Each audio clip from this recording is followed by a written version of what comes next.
Welcome back, everybody. It's 49ers Packers week. Niners are 2-0. They're trying to go to 3-0. And for the first time since the January 2020 NFC title game, there will be fans in Levi's Stadium, which is hard to believe. It's been that long, but it also feels just like yesterday. It feels like 10 years ago and like 2 weeks ago at the same time. There were fans there during the preseason, I know, but the preseason doesn't count. We don't really tally preseason games for historical reference. But for all intents and purposes, it was that January 2020 NFC title game. 49ers beat the Packers 37 to 20. It was essentially a replay of the week 12 game in which the 49ers beat the Packers 37 to 8. There was some garbage time scoring for Green Bay there at the end, but uh, as far as we're concerned, the 49ers, with a roster that is similar to the one they have today, completely throttled Aaron Rodgers and the Packers back in 2019. And I do think that we're going to see a similar type of game here in 2021 because Green Bay, even when they're at full strength along both the offensive and defensive fronts, they're not a good matchup for the 49ers. I guess I should say the 49ers are not a good matchup for the Packers because you saw it in those two games. It was just bloodshed along both sides of the line of scrimmage in the 49ers' favor. And that meant that Aaron Rodgers was an essential non factor in both of those games. I'm going to get into that during our game preview. That's going to come out tomorrow here on YouTube.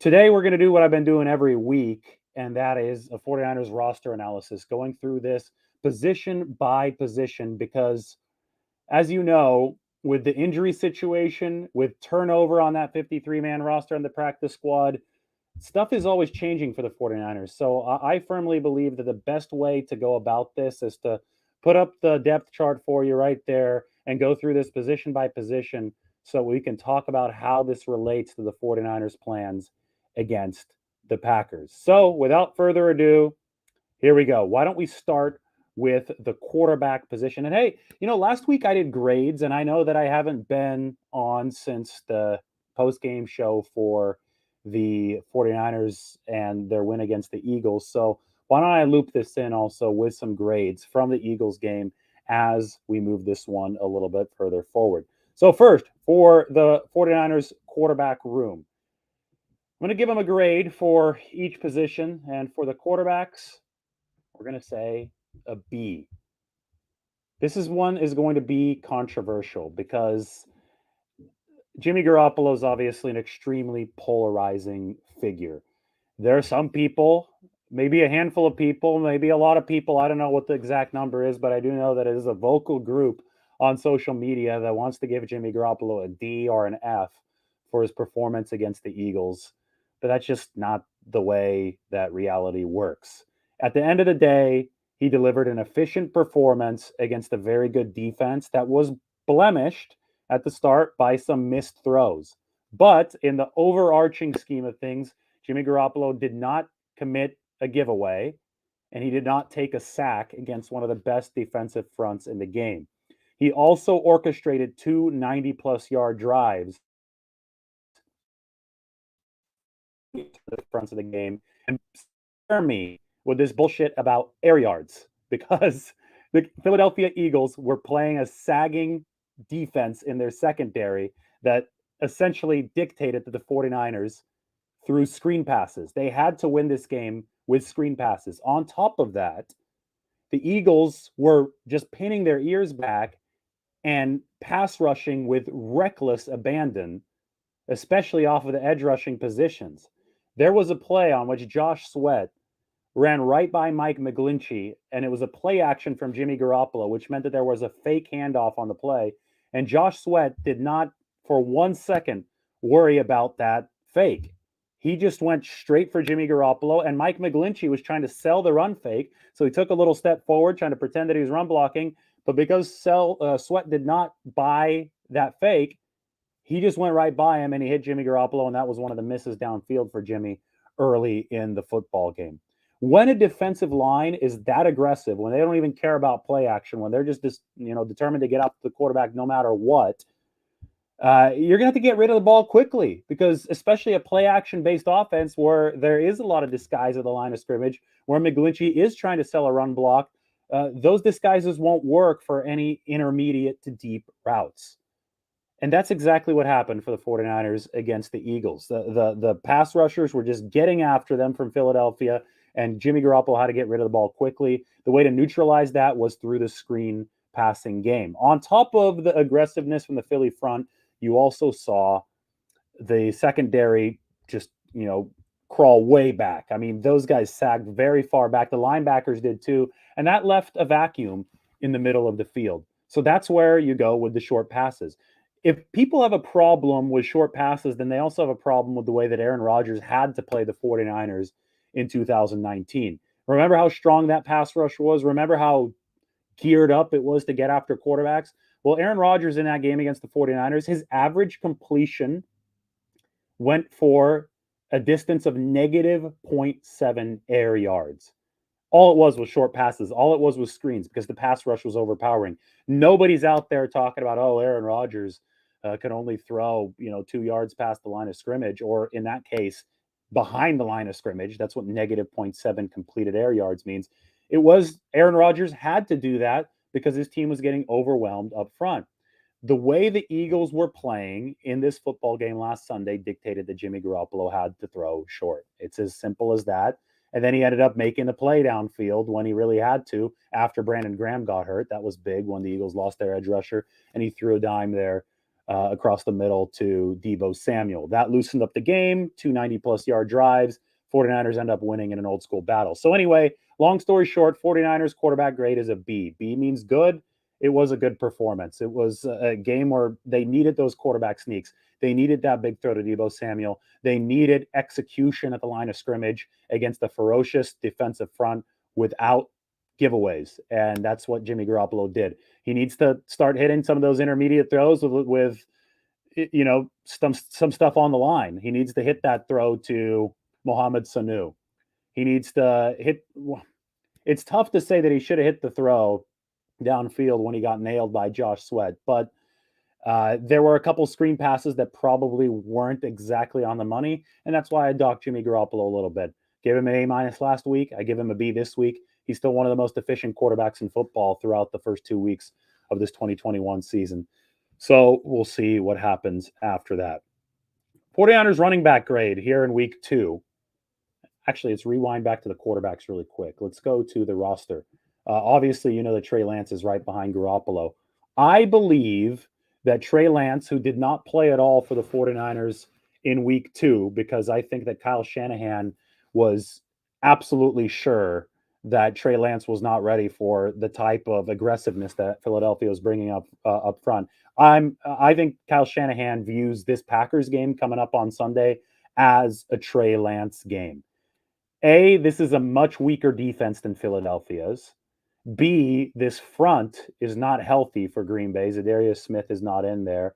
And C, the 49ers, as you're going to see in our next section here, have no running backs from the day one of training camp. This is a situation where the 49ers might be starting their sixth string running back, depending on how this entire. In that case, you have Trey Lance on this football team, and he could be either a runner or a decoy at that quarterback position. And I think they're going to use him as a decoy more often, and they're going to use his arm. But you bring him in there to enhance the run game. What better situation for Trey Lance to do his job as far as enhancing the 49ers run game as a dual threat quarterback than a game against a team that has a bad run defense, B, a depleted pass rush, and C, in a game where his own team is lacking running back firepower, at least trusted running back firepower. So I do think that you see Trey Lance in this game, and I do think that you see him try to enhance the run game, which I graded as a B minus, or the running backs for the 49ers against the Eagles. Why B minus? Well, let's take a look at the depth chart here and see what the 49ers were able to accomplish. Here are the running backs, and obviously there are changes that have been made ever since that Philadelphia game. But you have Elijah Mitchell, who did not practice today on Thursday, and whose availability for the game with kind of a stinger-like injury in his shoulder is now very much in question. I thought Elijah Mitchell did a decent job for the 49ers. There just wasn't a whole lot of running room for him there. And, if you look at some of the advanced metrics and you watch some of that all 22 film, I do think that Mitchell did miss a couple cutback lanes. The 49ers run game couldn't really get going until a few drives had passed. And once it did, nail a couple of those outside zones for decent gains, that's what allowed this team to kick it into gear offensively and nail those two 90-yard drives. Trey Sermon, he looked explosive on his one carry, but I can't imagine a first NFL carry going any worse than that one did for Trey Sermon. I mean, concussion. I mean, just ugly, ugly play, ugly hit on the play from Philadelphia, and obviously the fumble that ended up not being a fumble because of the penalty. But I'm sure 49ers fans want to see more of Trey Sermon. He's been in a blue non-contact jersey at practice. And after a hit like that, you just hold your breath. Right now, he looks healthy, but you never know with the concussion protocol. He might be your top guy this week if Elijah Mitchell is out. Look further down the depth chart. Trenton Cannon is there. He's the speedster the 49ers picked up from Baltimore's waivers before the Philadelphia game. And Cannon had to play a snap on offense, even though the Niners picked him up just to be a kick returner and to replace Ambry Thomas in that game. JaMychal Hasty also got hurt. That's a high ankle sprain. He's going to be on the injured reserve. So the 49ers, after Mitchell went down, after Sermon went down, and after JaMychal Hasty went down, and Hasty, by the way, I thought he ran the best out of any of the 49ers backs. He had that explosive 20-yarder to help punctuate one of those 90-yard drives. So that was a big loss. But once Hasty went down, Trenton Cannon actually had to take a handoff. And the 49ers held their breath on the sideline because he'd barely been with the team for like 2 days at that point when they had to put him in on offense. So they just hoped that he would be on the correct side of Jimmy Garoppolo so that Jimmy Garoppolo wouldn't be handing off into air. And as you saw, there were fumbles on consecutive plays for the 49ers from their running backs when they were trying to salt that game away. So there was anxiety on the 49ers sideline. And there's sure to be a little bit of it again this week, because if you look at this running back depth chart, there are new faces back up there again. Jacques Patrick, 49ers signed him, poached him off of that Cincinnati Bengals practice squad. Remember, the Bengals run a similar offense to the 49ers with head coach Zach Taylor, who's worked with the LaFleurs. Taylor, any of these guys in this modern coaching tree, whether it be Zach Taylor, whether it be Kyle Shanahan, whether it be Matt LaFleur or Mike LaFleur, who's now with the New York Jets, these guys all ask the running backs on their rosters to do a lot cerebrally. They're asking these running backs to pick up the Mike linebacker. They're asking them to go through a complex playbook that also involves running out of the backfield as a wide receiver, as a receiving option out of the backfield. So pass patterns are necessary for these running backs. And of course, the outside zone is not an easy running system to figure out. Yeah, they call it a one-cut system, but you have to move like an accordion in flow with your blockers going to the outside. So it's really interesting to me that the 49ers, in a week that they are just absolutely strained and in need of new talent at that running back position, went out and got a guy, Jacques Patrick, from a system that is similar to theirs. And I think that's no coincidence. I think that Jacques Patrick will be able to handle at least some of the playbook initially. And what makes him extremely intriguing is the fact that he's so much larger than any other 49ers running back. This is a guy who played in the and be 240 pounds, who's down to about 230 right now, but still far and away bigger than other guys on this depth chart. Trey Sermon's a 215-pounder. Elijah Mitchell, if he plays, 213-pounder. Trenton Cannon, a little bit smaller than that. He's a speedster. Kerryon Johnson, who I think might get a call-up in the practice squad from this game, he's also smaller than 230 pounds. I think Kerryon Johnson somewhere around 210 to 215. So Shanahan generally goes for guys that can, just explode like a gun explodes out of a bullet, right? He just wants that burst coming out of the snap and to that outside zone. Jacques Patrick is a 4.6 40 guy, so he's not nearly as fast as what we might perceive to be a typical 49ers running back, but that size could really be something. He's got a little bit of burst, especially for that size, and if he could put those 230 pounds on the outside zone against a smaller cornerback, a smaller safety, a smaller linebacker with downsizing linebackers around the league, I think the 49ers might have something interesting. at the very least, they'll have something that can help them absorb the rough and tumble nature of an NFL game to the running back position, because they don't want these guys to just be getting hurt all the time anymore.